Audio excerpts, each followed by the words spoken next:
And so if I look back on that moment in my life, I don't just forgive my dad. I'm grateful that my dad did exactly what he did. That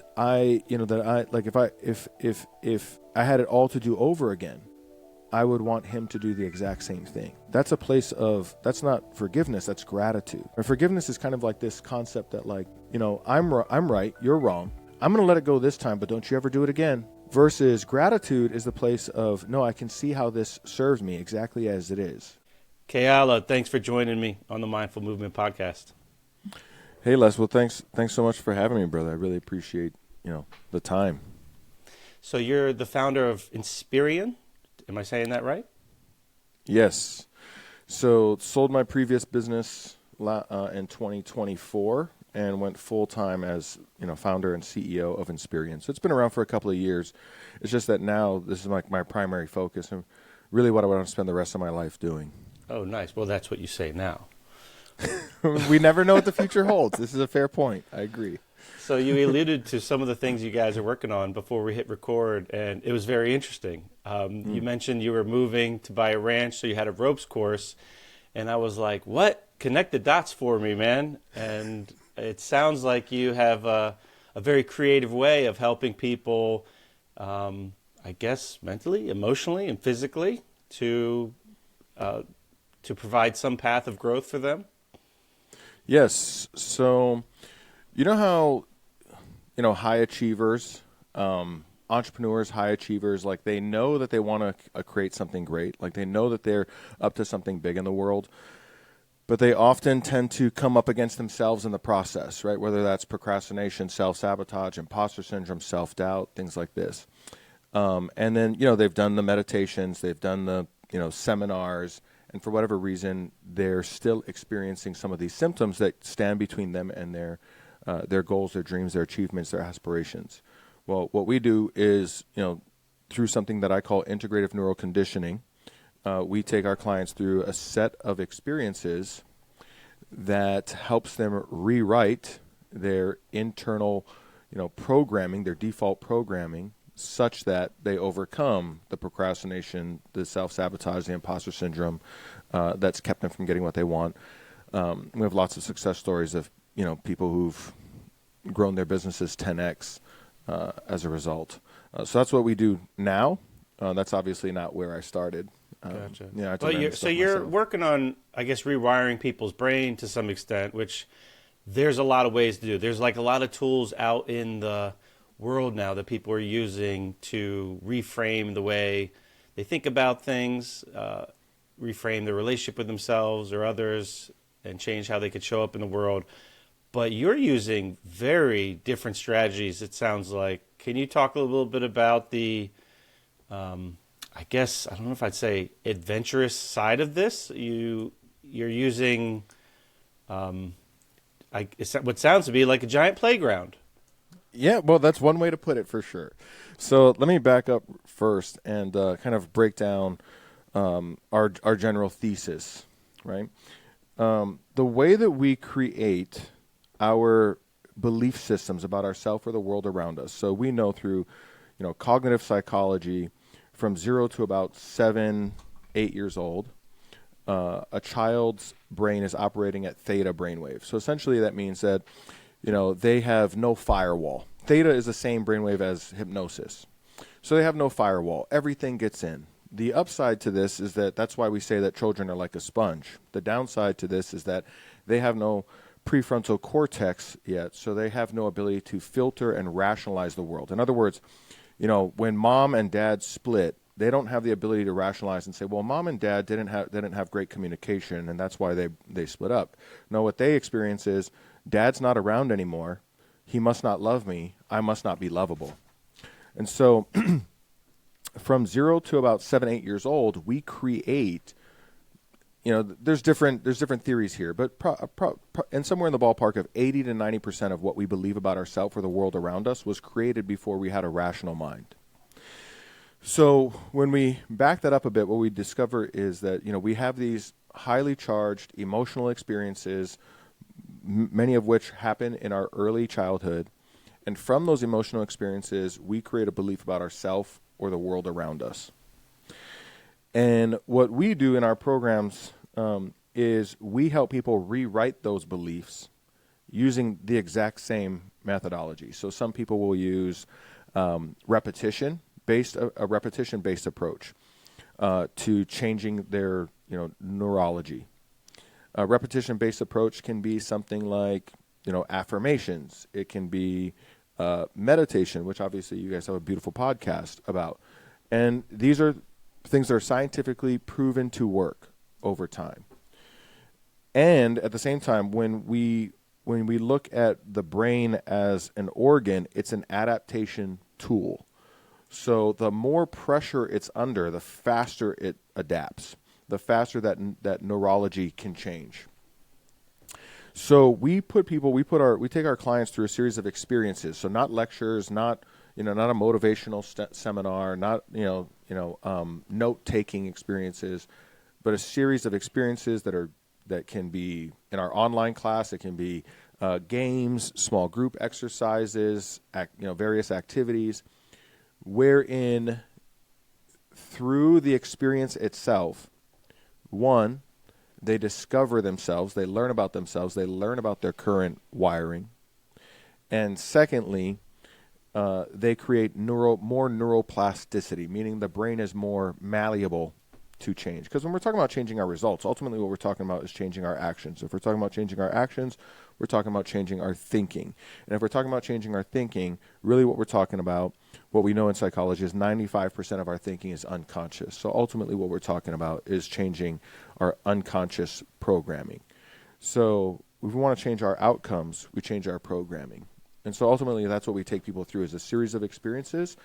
Much like what created the programming in the first place, this time they get to substitute that programming with something that they choose versus something that was chosen for them in early childhood. They get to do it with their prefrontal cortex versus their amygdala, if that makes sense. That's interesting. So the example you used just a moment ago, kind of sums up a lot for me, like my parents splitting up early and then realizing later that I developed a lot of strategies how to show up in the world and help me get through it and cope.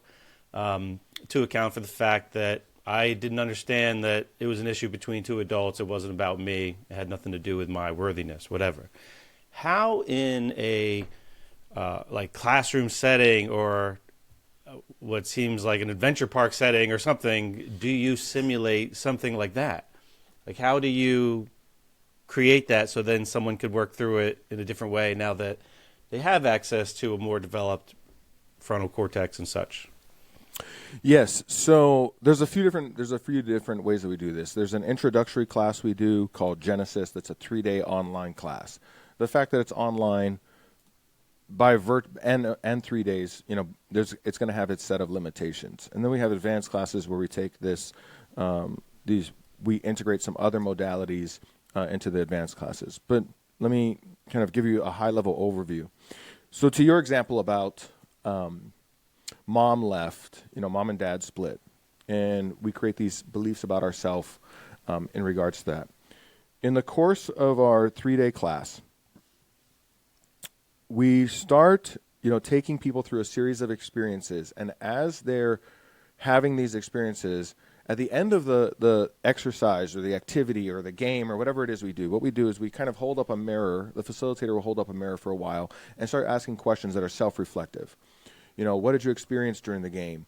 What belief system creates that experience for you? Because if the game created our experience, as an example, right? If the game created our experience, we would all experience the same thing. But the game doesn't create the experience because if we're all experiencing different things, then we are creating our experience, and that's really just a mirror for life in general, right?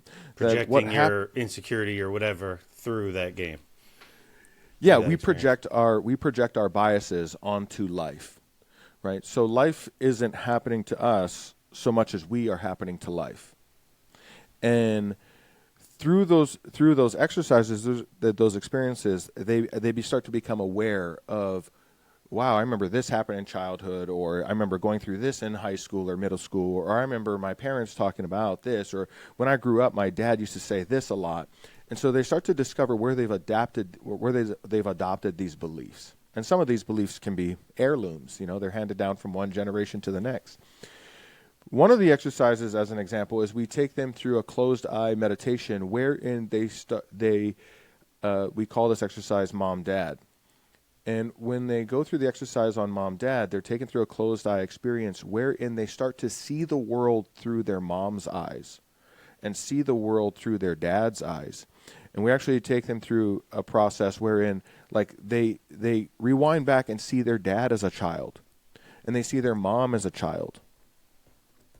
And when they begin to see their life or their parents through their parents' eyes, there's a sense of empathy that oftentimes we don't get as children growing up. And they realize, like, oh, mom and dad, they were doing their very best too. But just like I have programs and belief systems that I've created over time that aren't necessarily true, they've created those same things too. And they were doing the best they could with those experiences. And so oftentimes one of the biggest, feedbacks, comments that we'll get from people who complete that class is, like, that exercise was an extremely powerful exercise wherein they didn't just get to a place of forgiveness for their parents, but oftentimes they get to a place of gratitude, which is a place beyond forgiveness, right? Yeah, that makes a lot of sense. That sounds like an incredible exercise. I mean, leading to not just forgiveness, I would assume, but like just compassion, being able to, what is it like for them? I remember personally with my dad, we went through a bunch of mayhem, and when I was trying to work through it, I found myself thinking similarly. Not going through a formal exercise like that, but through the process, learning, like, the fact that the way that he was showing up in his relationship with me, as later as an adult, was really born out of what it was like for him growing up in his house, and understanding, like, like for instance, he grew up in a house where nobody fought. Everybody, it was all peace. Nobody raised their voice ever. So when we had, like, chaos in our household, he didn't know how to navigate that. And one thing that would show up is I would raise my voice out of, just wanting to be heard or whatever. And because he grew up in a place where nobody raised their voice, he would, like, shut down from that and like disengage and retract away. So at a time in my life where I needed my father to run towards me, he would run away because that's all he knew how to do, because he didn't know how to, because he was affected by that. And then it would be like this cycle. I would get louder because I'd be unheard. He would run away because he can't deal with the loudness, essentially. And it would just, it would spin out of control. But in seeing that, and you mentioned earlier, like holding up a mirror, I mean, having the awareness of what's going on is the first step. But in seeing that, not only allowed me to hold a space of compassion for him, but you're right, like, to make it easier to forgive him, like, not necessarily blame him or think like this is his fault. This is just him showing up in the world the only way he knows how to, and then I'm in response to that. And you're right, eventually being grateful for the lessons learned through that, because there's always two sides of the coin too. I remember growing up a lot thinking, or not growing up, but like as my kids were hitting like the age where I was when mayhem broke out in my household, and it becoming really, really important for me to do things differently, I was lucky enough to see or to find gratitude in those lessons, to be like, oh, yeah, I could be upset over how my dad showed up for me, but I could equally be as grateful for learning because of that, how I want to show up for my son. And I would always approach my relationship with my kids with that context of, like, what did I need, or what do I at least think that I needed at the time? And it's such a powerful tool, which all starts with, like, shining a light on it, which is probably half the battle of a lot of these experiences, just getting people to understand why they experience it.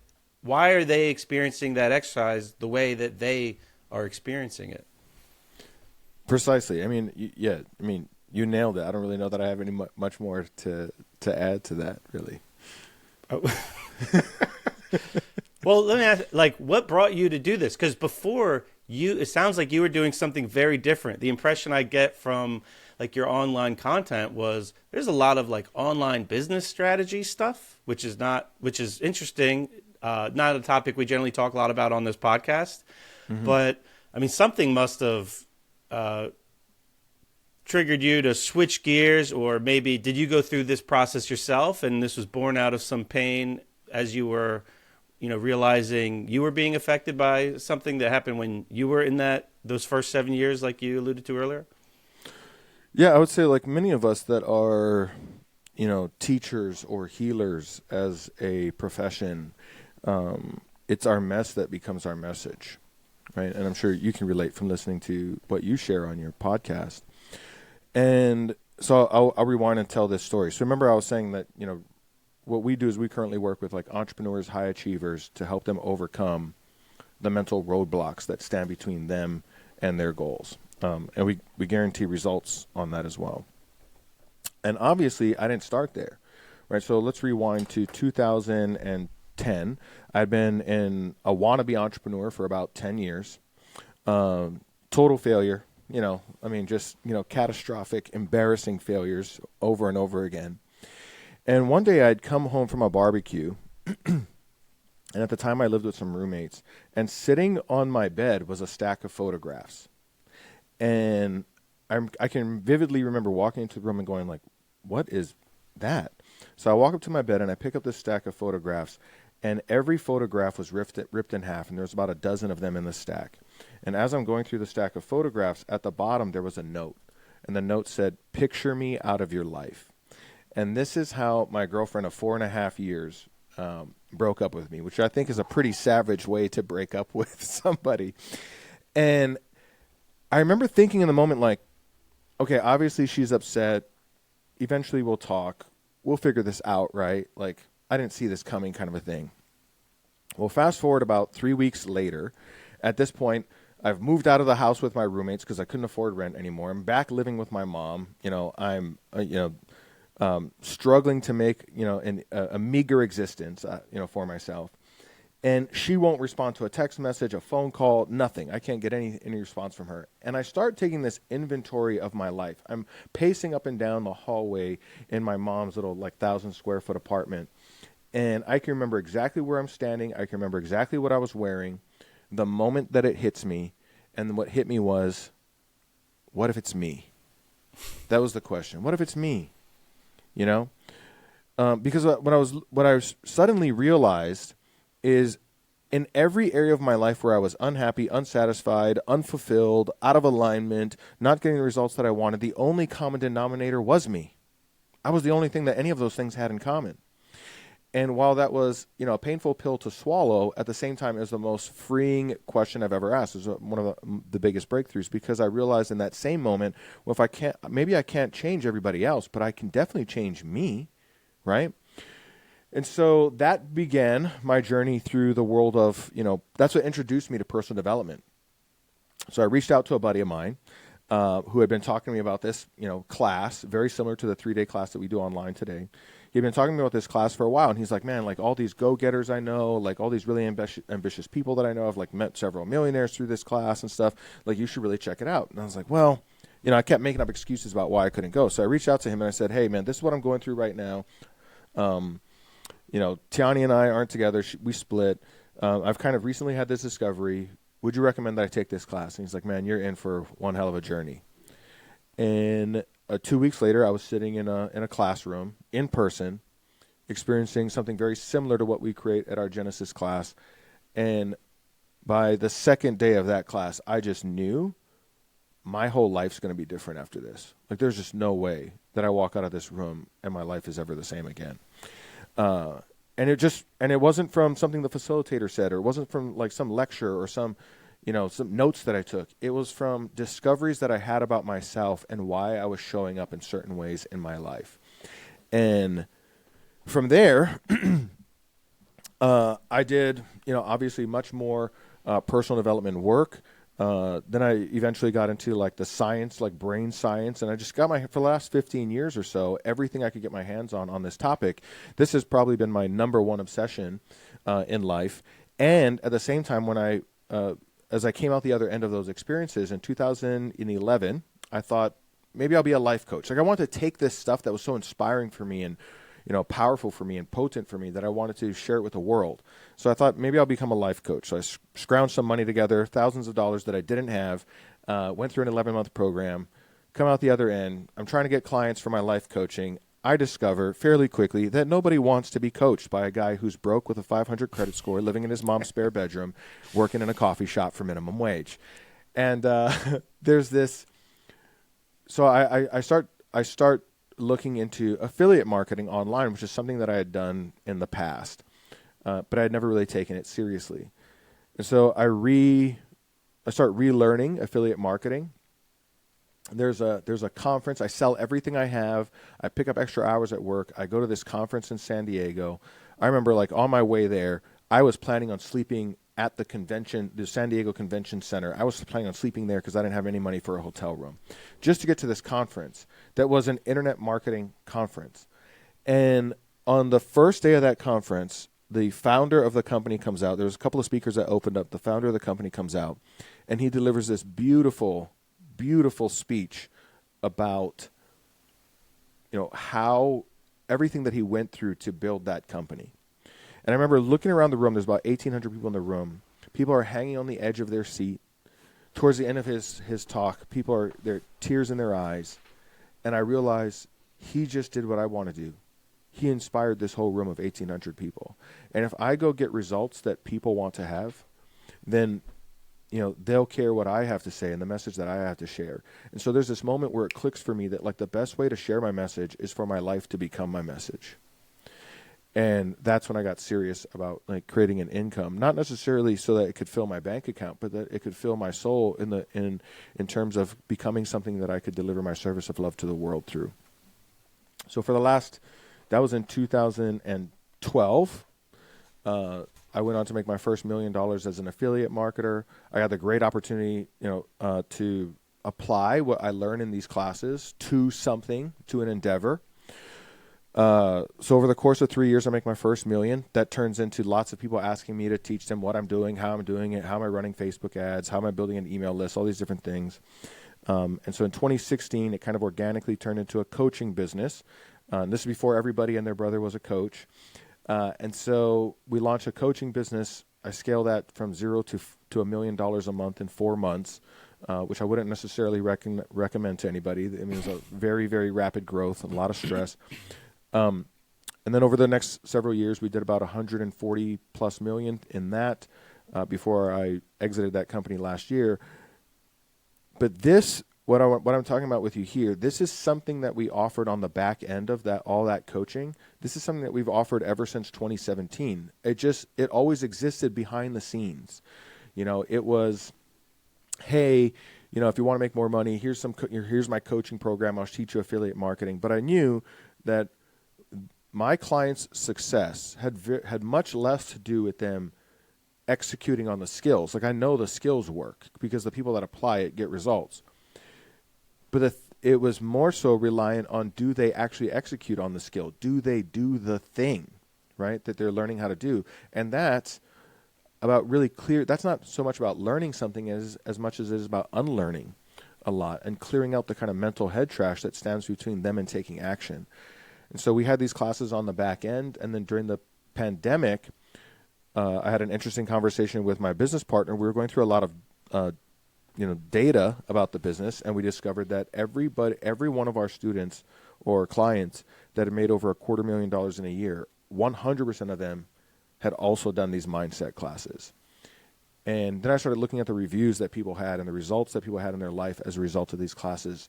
And I knew that I was in love with this stuff. I knew that it was important to me. I knew that it was really like my calling. But that's this moment during the pandemic when I realized, like, no, this is really what I want to do with the rest of my life.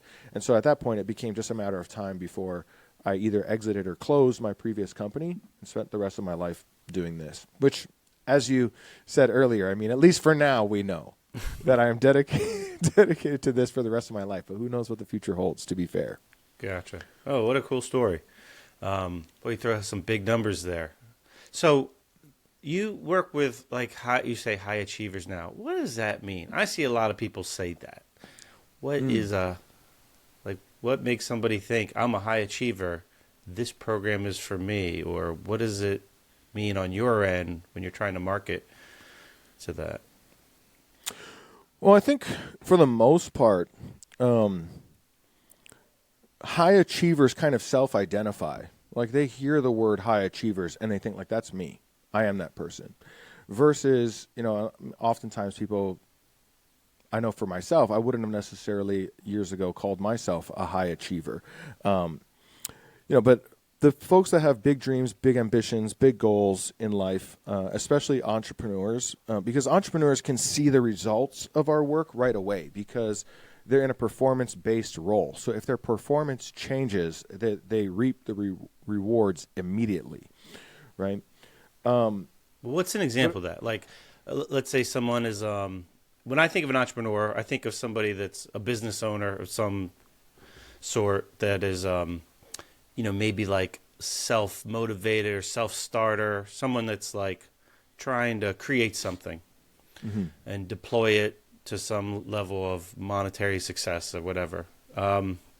So what's an example of someone that is in that realm, like going through like a Genesis program and how that relates to them being more successful in the direction of this high achieving as they identify it?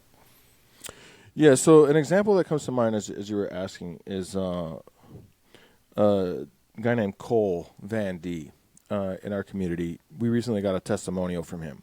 So I met Cole initially in 2018, and we were doing, like, again, back then we were doing these classes like largely behind the scenes. I met Cole initially in 2018. At the time, he was a copywriter. So for those who might not know, copywriters are basically people who write words that generate sales, right? So advertisements you see, marketing emails you see, these are written by people who are professional writers. So he was a copywriter. And he was working a full-time job at a car dealership because no matter how much he worked at his copy, and he was one of the best copywriters whose stuff I had ever read. And I have a background in copywriting as an online advertiser, so I know good stuff when I see good stuff. So I see this and I'm like, man, this guy's super talented. And at the same time, like he's not getting the results that his talent warrants, right? So we hire him to do some work for us. He's working a full-time job on the side to keep things to stay afloat financially. And over the course of 2018 into 2019, for over a year, I'm talking to him about these classes that we do. I'm letting him know, like, you should come check these out. Like, I really think that this will be a big breakthrough for you. Like, I can tell in hanging out with you that, like, the only thing keeping you from, being one of the most successful copywriters I've ever met is the mental head trash that you're holding on to, the stories that you keep telling yourself about who you are and what the world is and all these sorts of things. And for him, he was like, nah, man, I've done a lot of personal development. I've read these books, I've been to like the Tony Robbins events and these sorts of things. And so his thing was initially, well, I've done a lot of work on myself already. I'm not sure that this is going to be different. Well, come 2019, he comes into one of our Genesis classes, and goes through the whole experience. At the end of the experience, he was like, man, I'm so grateful that you wouldn't, that you were relentless about this, because this is very different than anything else I experienced. He eventually, over the course of 2019, 2020, goes through our advanced classes. By 2021, I believe, he's full-time in his business. He's doing about $500,000 a year as a copywriter, which would put him in the top 1% of copywriters. And in 2024, when we just recently got his testimonial, he's like, this year I've added, $1.1 million to my bank account that I am sure I wouldn't have had I not done these classes. So in talking with Cole, what I've discovered in our conversations is the majority of what held him back was not a lack of skill set, right? It's that he grew up in an environment where he was basically told that he would never amount to much, never really be anything. He grew up in what, we would probably refer to as the ghetto, where at one point in his life, like, he really thought that he might not make it to his mid-20s. So for him to be alive in his mid-20s was a win, you went to a school where, the education wasn't great. So he was under the belief system that like, well, I'm not very well educated, so I probably can't really, create much. So even though he has big goals, big dreams, big ambitions, his expectations for himself and the world did not match those ambitions. The story that he had written about himself and his place in the world didn't match his ambitions. And so, what we find over and over again in our classes is that like we will not create a result for ourselves that is in contradiction with our own self-narrative, with a story that we've made up about ourselves. A great example of this is, lottery winners. If you do the research on lottery winners, the vast majority of lottery winners, something like 90+%, not only lose all the money and return to their initial financial state, most of them interviewed wish that they did not win the lottery. It's crazy. Right? Because having $1 million doesn't make you a millionaire, right? Like I think it was Jim Rohn who said, if you come into $1 million, you better become a millionaire quick. Oh, millionaire is like is it's a state of mind, it's a level of character that is forged over time. And so whenever we get results that don't fit in the, let's call it the mental container of our mind, we will sabotage those results to match our own story. And so that's why through our classes, our program is much more around helping people write a new story about themselves. And a story that matches the goals, dreams, and ambitions that they have for their life. In short, we identify ourselves as a leadership training company. And when people come out the other end, they understand why it's a leadership training company. And this is how we define leadership. Everyone in life, everyone has a calling. Leaders are the ones with the courage to answer. So they're the ones who are willing to rise up and say, like, there's something bigger for me in life, and I want to go get it. But everyone has it. And, our core belief is that every human being has something remarkable to offer the world. Leadership is the key to unlocking it. And so when we're talking about leadership, we're much less talking about leadership in leading other people, but in leadership of ourselves. That, we write the narrative of our internal dialogue, that we create. Like, the man that I am today is not the man that I was born. My mom would tell you that, she's been at some of my events, and she'll be talking to people, and she's like, that's not the boy that I raised. He made himself this way, because she can see that how I show up in life today is not how I was raised to show up in life today, that I recreated from the inside out who that person is. And for us, that's the process of leadership, if that makes sense. Yeah, sure. We're very malleable, and we have a lot to say in, what dictates the changes and the adaptations, not just in our, physical body, but obviously in our brain, our mind. Yeah, so it's interesting, like Cole's scenarios, he was essentially subconsciously or unconsciously setting the bar low. So he was still experiencing wins, even though it was like all within a different context. So that's... Well, he'll tell you that, a lot of his belief system was like, people can't be trusted. Everyone takes advantage of me. This is coming from his background, how he grew up. And so an interesting thing about the way that our mind and brain works. So if you don't mind, I'll dig into a little bit of the brain science around this. No, cook away, so man. the amygdala will tag memories as good or bad. This is called valency. So then when the amygdala tags a memory as good or bad, it is stored in the hippocampus with valency. And so it's in the subcortical center of the brain. And then as we go forth in life, because our brain is a survival mechanism and an adaptation tool, what we can observe is that as we experience things in life, our brain starts using these memories as references.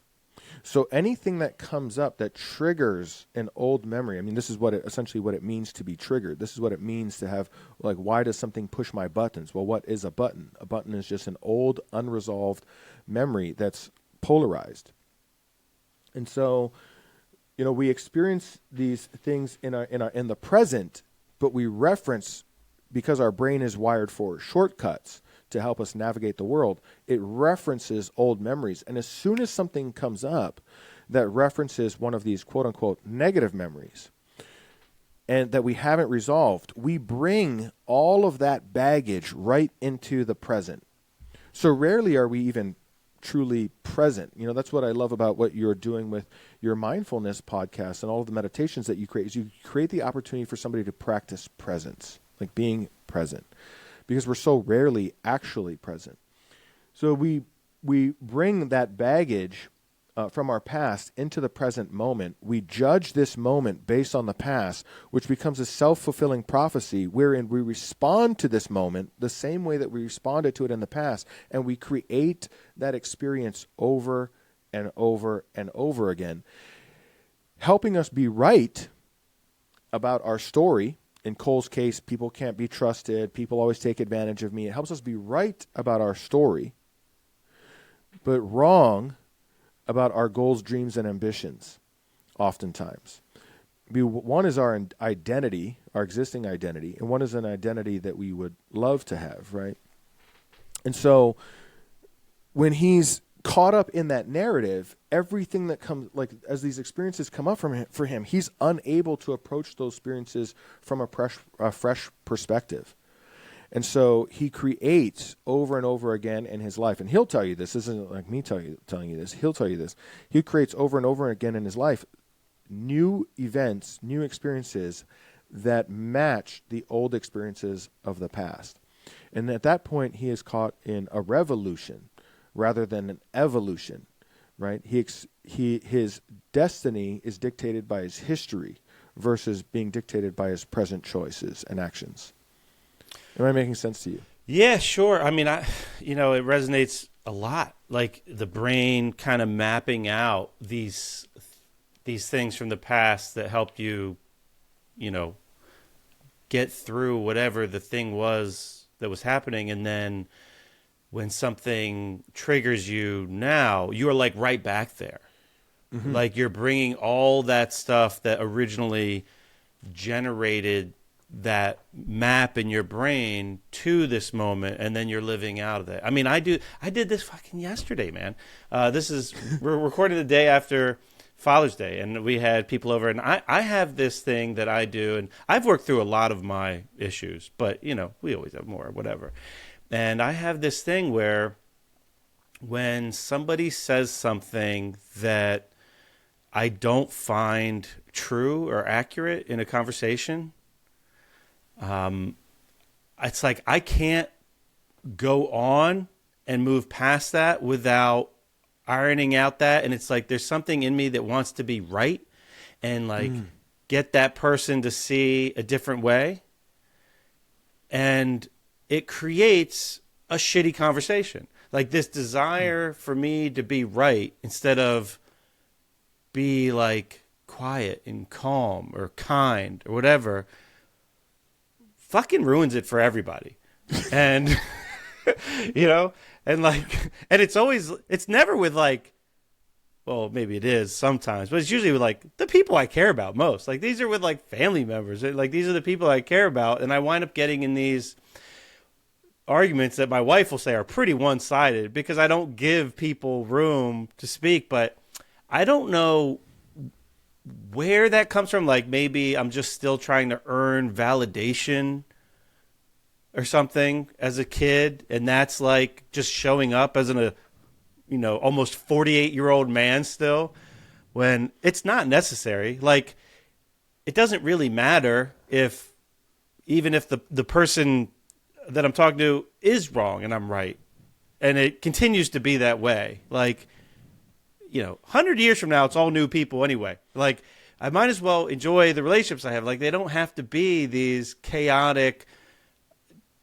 debates. And part of it is like I have the devil's advocate gene or something, and where I'm always playing that side. I don't know if it's like I want people to see that there's more than one way to look at something.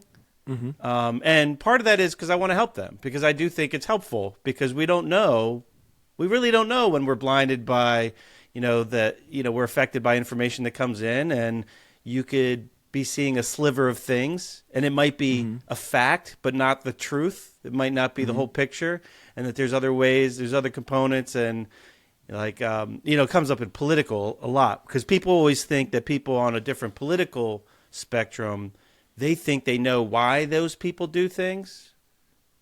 But it's like, yeah, you're wrong. And just like they're wrong when they think that you believe what you do because you do. Like people think they know why other people do things. And I like to point out that it might not be what you think. And I don't know, like when I was a kid, when my parents were splitting up, there was a long time there where there were these real like weird relationships between my two sisters, my mother and my father. And I was always in the middle. So like my sisters and my mother would have stories about my dad, and then I would be like the one defending him. Like, no, you. And then my dad would say, well, your mom this and your sister's this. And then I'd be defending them. So I was like in the middle. And my guess as I get older and think about this stuff is that's probably where it comes from. The fact that I was like the buffer in the middle, always defending the other to the other side of the family. And maybe it's showing up some way that it's just like at this age, it's like maladaptive. The fact that as a grown man, I'm still like raising my voice, not cutting people off in the middle of a conversation, shit like that, which I don't like that side of me. But in the moment when I'm like triggered, even it happens so fast, like I don't even notice it's happening. And then I'm in it. And like whatever chemical makeup I'm experiencing there, I don't know how to just turn off. And I know tons of mindfulness-based strategies and breath practices and different ways to think about things and, years of meditation. But in the moment where all your old shit is being expressed in this moment, it's not the easiest thing. I'll even see like my wife leave the room. And you'd think I would take that as a symbol that like I should go out and get some fresh air. Like I should be able to take the funny glance from across the room from my daughter, or the fact that she's tuning out and like, oh, here dad goes again. For some reason, that's not registering to me in the moment as a signal to like calm down. Yeah. I mean, when we are polarized in that moment of needing to be right, I mean, the amygdala is activated and we are in a survival mode, right? And so if we're polarized about something that challenges our values or triggers old unresolved challenges, we're going to perceive that as a predator, and from the amygdala standpoint. And at that point, like, you don't want to become the prey. Right. And so even though it rationally doesn't make sense, in a survival tribal sense, it makes sense that you're fighting for your life in those moments. And that's why you cannot let it go, because it feels like your survival is based on this. Can I respond to some of this really quick, if you don't mind? Oh, yeah. Hope so. So there's a few different things that you bring up, and I think that this is beautiful. Like, this is where the conversation really starts to land, man, and I love it.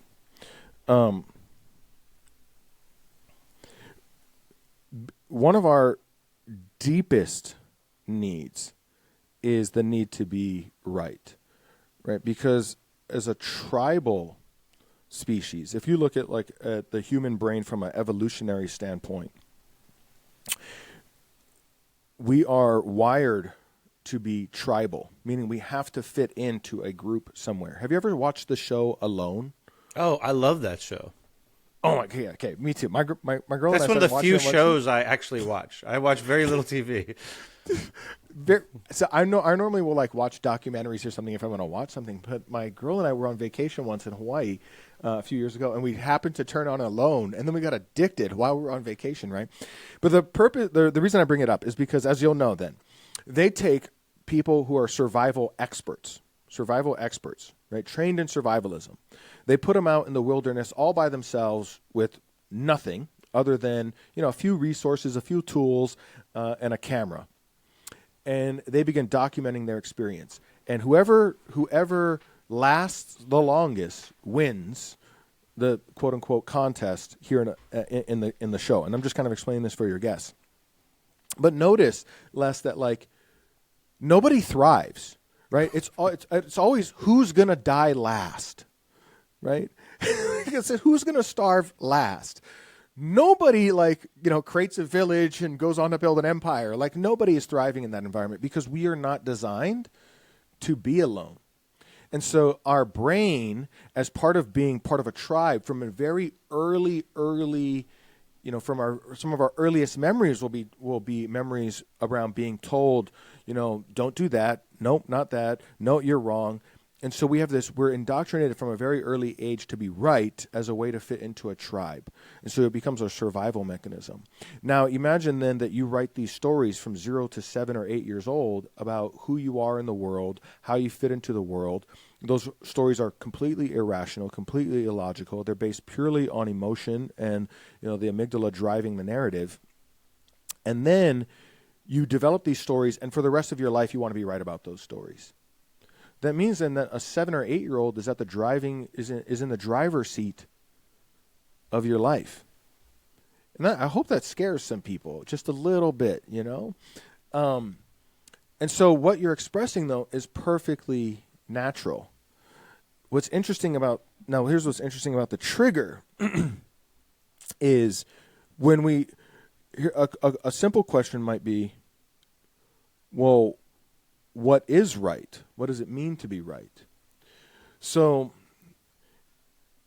from the perspective of physics, we can observe that in any closed system, there is equanimity or equilibrium or homeostasis. So, in other words, equanimity is like the language of the universe, in that for everything there's a balance. Here, I'll give you an example. I was reading recently that, the Black Plague of the 14th century, right? Bubonic plague. It's gone by many different names. Estimated to have killed tens of millions of people. Now, the people alive at the time, they said that, it was a curse from the gods, that, humans were being punished for their sins, these sorts of things. Now, fast forward to the 80s and 90s, our generation. Less. And what most people don't know is that millions of people were immune to the HIV virus because of a genetic mutation passed down from their ancestors who survived the bubonic plague. So something that took millions of lives saved millions of lives centuries later. So was it good or was it bad? The reality is it was both. If we believe that the universe is made up of energy and that energy can't be created or destroyed, there's the law of conservation. Well, the smallest form of energy, we might say is an atom. An atom is comprised of a electron, a neutron, and a proton. So it has both a positive charge and a negative charge in equal proportion. If it's not in equal proportion, it's no longer an atom, it's become an ion. If that is if that is what makes up the fabric of the universe, how can anything exist that is not both? Positive and negative. And so when we have this need to be right, what we're expressing is a polarized perspective. About the world. That contradicts what we can observe about the universe from the standpoint of physics, which is that for every benefit there's a drawback, for every drawback a benefit. For every up there's a down, for every left there's a right? And in any closed system there is going to be a balance. So when we work with our clients at our advanced classes, now we're getting into like some of the advanced material. When we work with our clients at advanced classes, we know that like they can kind of only go as far forward in their life as their unresolved pains, frustrations, anguishes, traumas will allow them to go based on the narrative that they've created about their life story up until that point. So one of the things that we do is we equip them with a set of tools that allows them to depolarize, or in other words, bring balance to the mind when they trigger old memories or old unresolved traumas. So in other words, they start looking for, well, I experienced this as a child. As an example, when my parents divorced when I was 13 years old, and my dad wasn't around for a couple of years. That was one of the memories that came up for me. And using the process that we share in our advanced class, I'm able to go back and look and see all of the upsides to that, all of the benefits to that. Like there was benefits to my dad not being around. There, and to give you the short version of the story, it helped me create the career that I have today.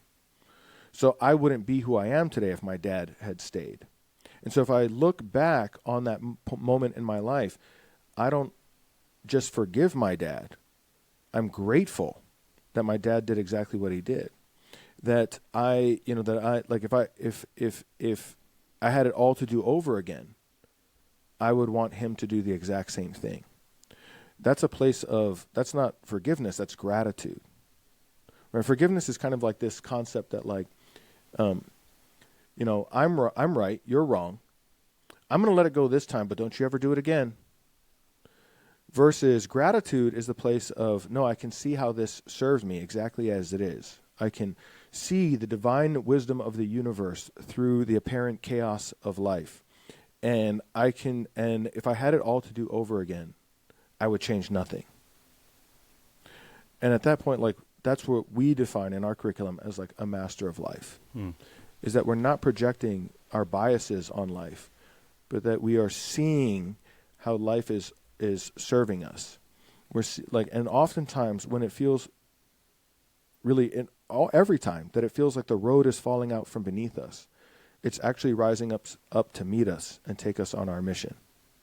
It's just very difficult for us as humans to experience that beauty, that divinity, that splendor of life, because we project onto life our biases. We judge things as good or bad or right or wrong. And then we resist what life is.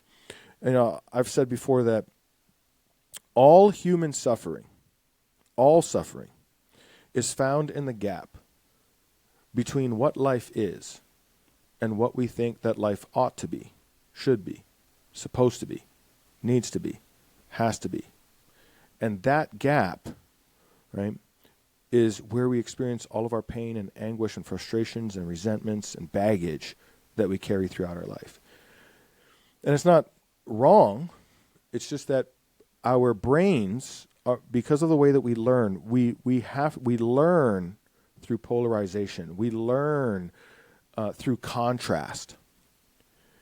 That's how we start to define we know what hot is because we know what cold is. We know what up is because we know what down is. We know what left is because we know what right is. So on and so forth. That's how we learn. So the brain is a tool to navigate the world, but at the highest level, when we step outside of it and look at it from a physics perspective or a quantum physics perspective, we can observe that the universe is really both. That all things, that every benefit has a drawback, every drawback a benefit, every price has a payoff, every curse has a blessing.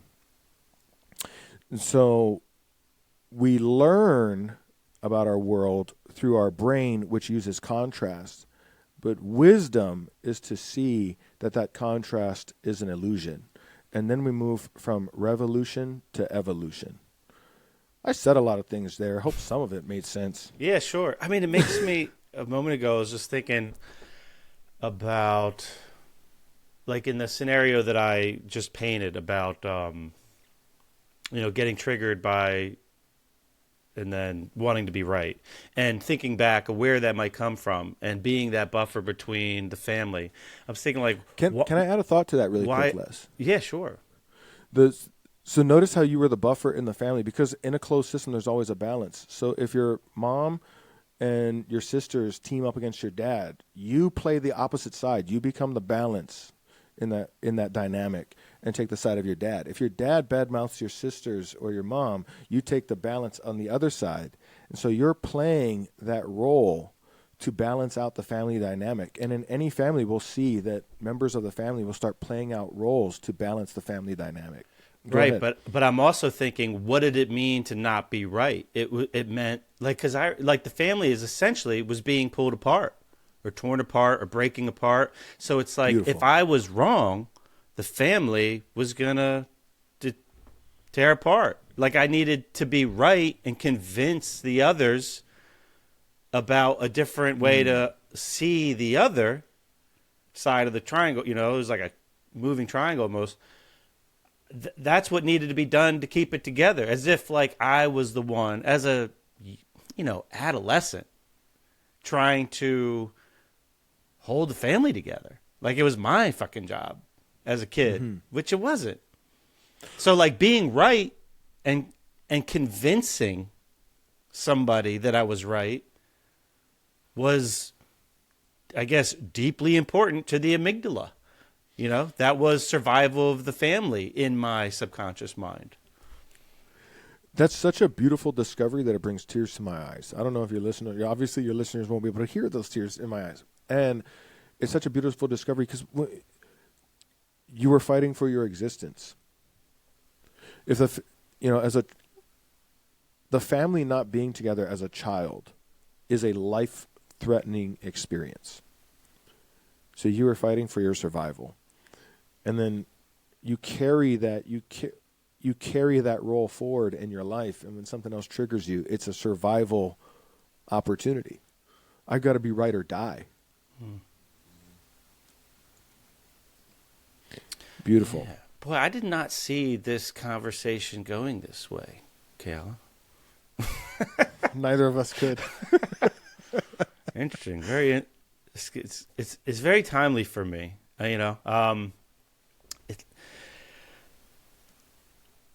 really appreciate some of your perspectives. Can you touch on, because it sounds like you have a good amount of studying of the how the brain works in regards to this. You mentioned kind of quickly the relationship between the amygdala and the hippocampus.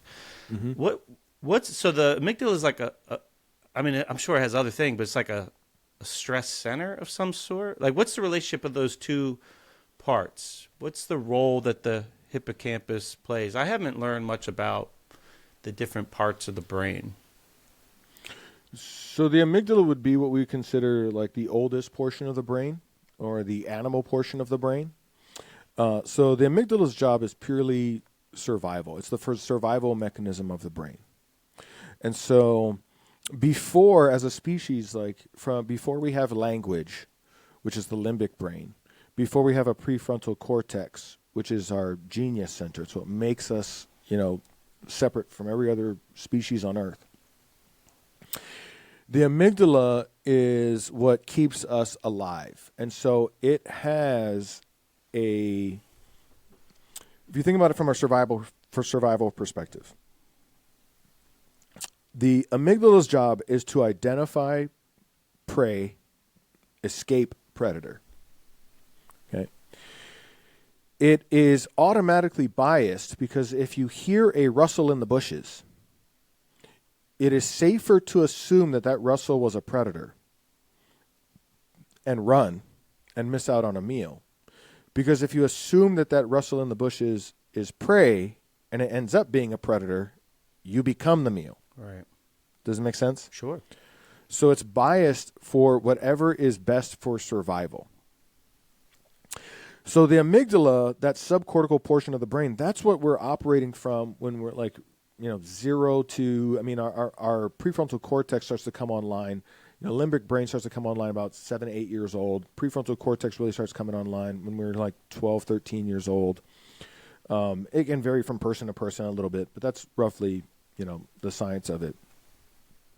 So the amygdala's job is just a survival mechanism, and all it's doing is as you're a child navigating the world, it's just tagging experiences as good, bad, prey, predator, prey, predator, prey, predator. Get more of that, escape this at all costs. The hippocampus acts as like a storage mechanism in this example. It's acting as a storage mechanism to hold all of those memories so that when the amygdala tags something happening in the present, even as an adult, when it tags something, when it's referencing the past and it's tagging a present experience as similar to the past, it pulls up. It's like having a file cabinet in your mind, right? And so something comes up and we experience an emotion. The brain is looking back, the amygdala is looking. It's sorting through the file cabinet. It finds, the file labeled political drama, right? and, voted blue or whatever it is. And it pulls out that file, it pulls it out, it opens it up, and it starts reading, essentially, what that means for our survival, what that means for, it becomes a reference mechanism. Again, not based rationally or logically, but a reference mechanism of an old set of emotions, an old set of polarizations that we now bring to the present. And then, by definition, we start to create a future that matches our past. So the amygdala assigns value or valency to memories. The hippocampus stores those memories. Okay. And then, because our brain needs to process lots of information in a very short period of time, it uses those as shortcuts as we go forward into the world. Gotcha. Now, when we want to, here's an example I'll share with you. Quick story. I was recently asked to speak at an online event. This one was about marketing and sales. It was about 20-something people on. These are all network marketing leaders. They're wanting to learn online marketing skills and whatnot. And so I'm on for about 90 minutes or so. I'm training this group. They're asking questions. I'm breaking down advertising for them and online marketing stuff for them. And towards the end, a woman asks a question. I'm going through the process of answering her question. Another woman kind of unmutes, speaks up and says, hey, listen, I know that we're all here to hear what Keala has to say, but, I disagree. I think you should do this, and this, and this. It was cool. I was like, well, I mean, there's her opinion too, I kind of just left it at that. And when the event was over, the host reaches out to me and she says, hey, thanks so much. That was amazing. That was super valuable for my organization. I really appreciate you taking the time.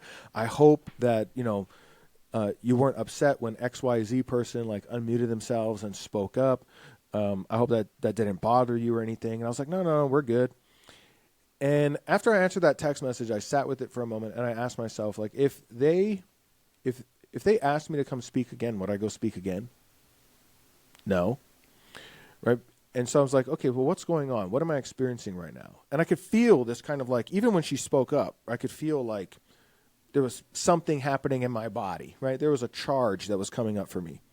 So that's the amygdala, that emotion, that untamed, hard to explain, hard to put words to feeling. That's the amygdala. And so I know that I'm in the subcortical center of the brain. I'm in the survival mechanism of the brain. So I ask myself immediately, we call this name it to tame it. So I ask myself, okay, well, what am I experiencing right now? What's the emotion that I'm experiencing right now? I want to put words to it. This brings the limbic brain online. And so eventually what I realized is I'm experiencing embarrassment. I was embarrassed because I was presented as this authority in front of this room.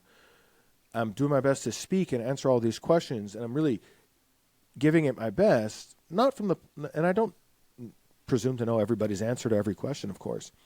But when this woman speaks up and she contradicts me, I feel embarrassed in front of this room of people. So it's that's what I'm experiencing, embarrassment. So now I want to bring the prefrontal cortex online. I want to, because I know that this is some old trigger coming up for me, right? So I ask myself, okay, well, what's my earliest memory of being embarrassed? And what comes to mind immediately is this time I was about 6 or 7 years old. I was playing in the backyard with my neighbor. She was a couple years older than me. We were playing in the backyard right in front of her house, and I soil myself. I wet myself. I was playing with her, and I was so into what we were doing that I knew that I had to go to the bathroom, but I didn't want to go. And eventually I just wet myself, right? And I'm old enough to know not to do that.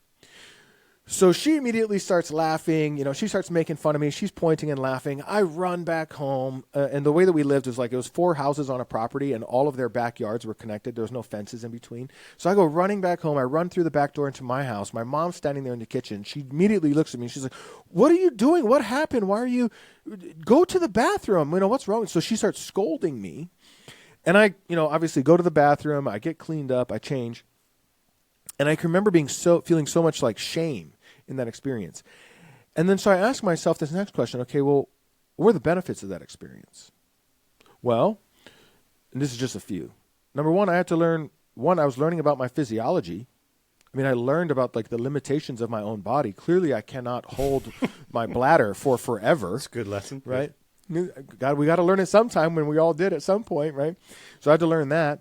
I had to learn resiliency because I still wanted to go out and play with my neighbor.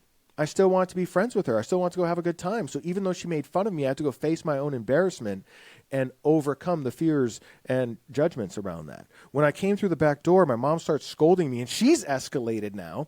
I started talking to my mom. I was like, hey, Mom, I'm sorry. You know, I was playing with Soraya. Soraya's the neighbor. I was playing with Soraya, and I started talking my mom down. And so I'm learning communication skills to navigate even my mom's emotions. And today, you know, part of my profession is a marketer. I communicate for a living.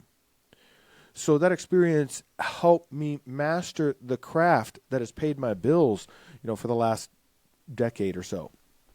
And so once I realize all that and I'm checking in on it, I'm like, man, if I had it all to do over again, would I prefer not to have soiled myself? No, I can see how that benefited me. And then I ask myself, okay, so if this audience, if this group asked me to speak again, would I go speak in front of that room again? I said yes. I have no charge now about that girl speaking up to me, you know, in the room. She gave me a gift because she gave me the opportunity to love a part of myself that I was disowning in my past, and to, you know, gain new wisdom that serves me going forward in my future. So why would I want to escape that experience again? I can see how it served me. So in other words, I am decoding and seeing the hidden blessing in the apparent chaos of life. And that's life mastery, by our definition at least. Keala, what a great story. What a great perspective and mindset. I mean, that's such a great example of over time learning how to use your mind as a tool to serve you and ultimately, you know, the world better. That is wisdom. What a great explanation, like from start to finish of experience to wisdom. What we can observe is that, you know, anything that we resent, we repeat. Anything that we judge, we attract, become, or create. And so we tend to repeat the same lessons in life over and over and over again until we can endow ourselves with the wisdom that the lesson was intended to serve us. And then we get to, instead of revolve, evolve. I'm glad you didn't have to learn that lesson over and over and you don't still wet yourself. I'm really glad for that too, Les. I appreciate I appreciate that. Yeah. And I love being on this podcast with you. I like where the direction that it's taken, and I'm getting messages from my own physiology right now that cause me to not want to repeat the lessons of the past. Okay. Do you have just a few more minutes? Of course. Yeah, okay. of course. So because I do want to ask you a little, you know, switch gears a little bit, but before we hit record, you were talking about getting a ranch in Texas so that you can have like a proper ropes course for your some of the in-person events. Mm-hmm. And you were like high ropes, low ropes. And I was like, what? So what do you have planned there? And how do you use ropes course to help people integrate these evolutions? Yeah, so as I was when I was sharing earlier, right, like the way that we create the beliefs that tend to run our life is we have a highly charged emotional experience. As our way of coping with that experience, we create a belief about ourselves or the world around us or both. And that becomes a tool that we use to navigate life going forth from there. Just one of the challenges is that we do that from 0 to 7, 0 to 8 years old. The majority of that is already done for us before we can create beliefs that serve us. Before we can create beliefs that help us thrive, we're creating a belief system that helps us merely survive. Okay? So when we're talking about creating a new outcome, new results in our life, what we're talking about is changing our behaviors. If we're talking about changing our behaviors, we're talking about changing our thinking. If we're talking about changing our thinking, we're automatically talking about changing our unconscious mind, our unconscious belief system, because that's where 95% of our thinking takes place, is unconsciously. So the same process. Now, when we go through those experiences as a child, it doesn't take us weeks, months, or years to create that belief. It takes a moment. It happens almost instantaneously. And so what we do at our advanced classes is part of the tools that we use is that we take people through another set of highly charged emotional experiences. And now people might hear that and think like, I'm going to be laying in a puddle of my own tears. No, it's not necessarily that. Although do some people shed tears at the class, of course, right? Usually tears of inspiration, not desperation. But we take people through a series of emotional experiences wherein they have the opportunity now to create a new belief, to install a new belief about themselves or the world around them that they choose. So a belief by design versus by default. And so when we're talking about high ropes courses or low ropes courses, high ropes courses is an example. Like one exercise is that people will jump off of a 30-foot telephone pole to catch a trapeze. Now you're tied in. Your safety. There's lots of our team is highly professional. They're trained for this.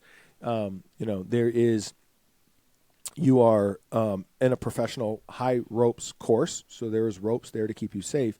And though here's the thing. Even though you're tied in, even though, every safety precaution has been taken, your brain does not perceive that when you're standing on top of a 30-foot pole, right? For your brain, this is a survival opportunity. And because our brain is an adaptation tool, the higher the stakes, the faster it adapts.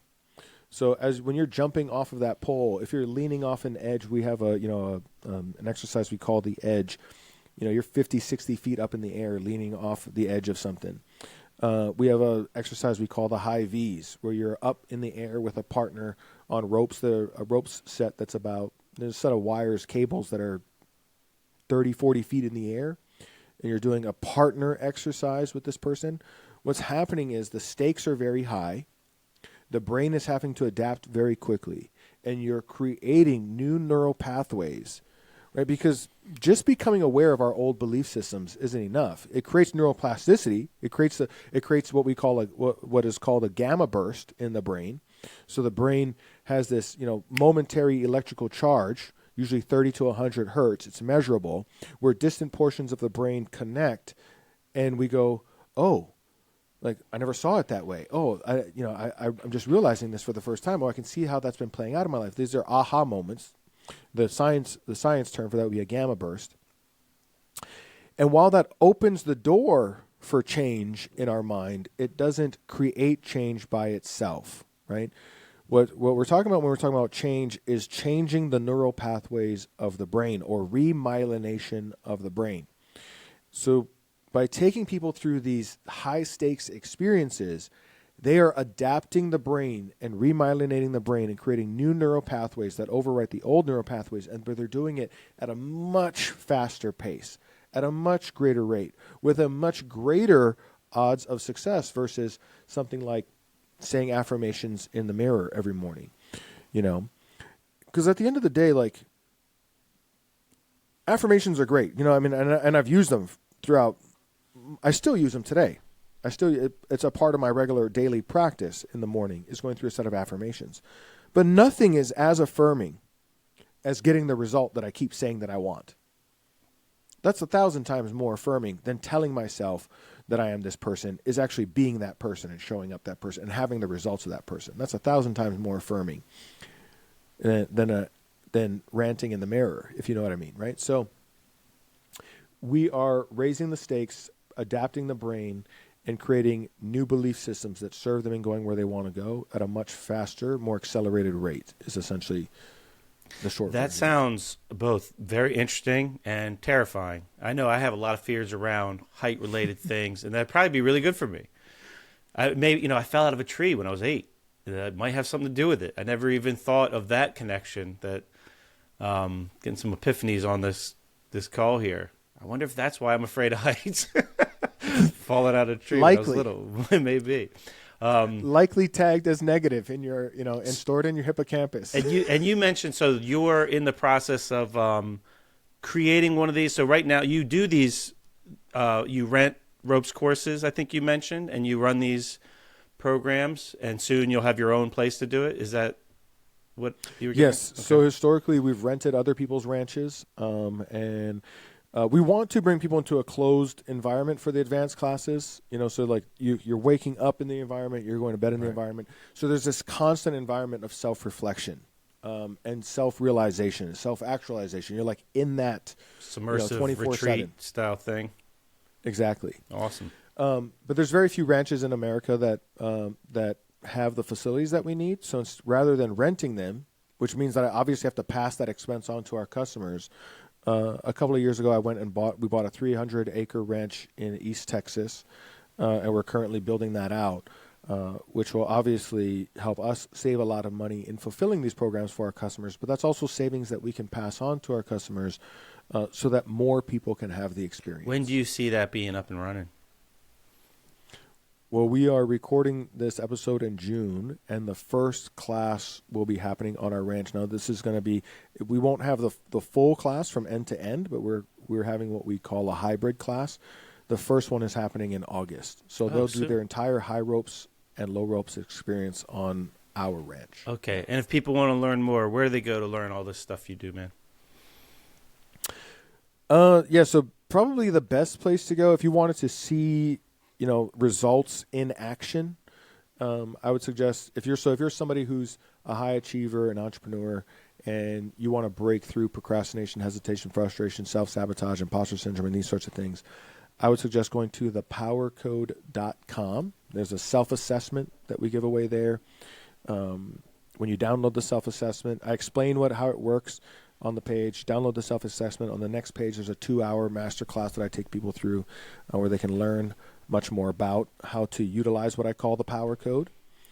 Then, you can find me on Instagram, YouTube, and, Insperian.com. Insperian.com. Keala, I got to say, I really enjoyed talking to you today, man. This has been a fun conversation. And, I appreciate some of the vulnerability that you offered. And this is really nice. It was great to connect with you. The feeling is very mutual, and I appreciate the vulnerability that you offered too.